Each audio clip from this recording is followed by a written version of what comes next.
کہ اللہ جس کو عذاب دیتا ہے اس سے عبادت کی توفیق چھین لیتا ہے۔ بنی اسرائیل میں ایک شخص نے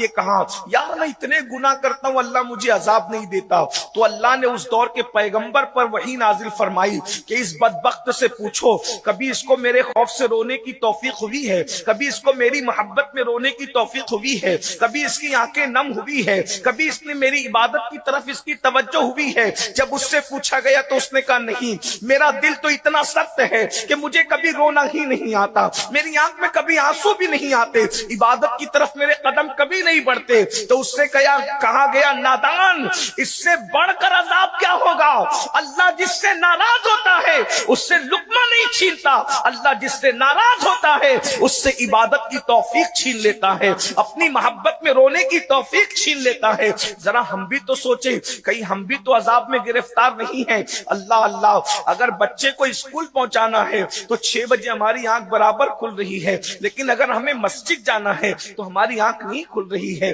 تو کہیں ایسا تو نہیں کہ ہم اللہ کے عذاب میں گرفتار ہیں؟ عذاب صرف یہی نہیں کہ ہتکڑیاں ہوگی، عذاب یہی نہیں کہ صرف آگ ہوگی، عذاب صرف یہی نہیں کہ اللہ اکبر تباہی اور بربادی ہوگی، عبادت کی توفیق کا چھین جانا بھی، بلکہ میں تو کہتا ہوں عبادت کی توفیق کا چھین جانا یہ بڑے عذابوں میں سے عذاب ہے، اس لیے کہ قدرت توفیق نہیں دے رہی آپ کو عبادت کی، مطلب ناراضگی کس قدر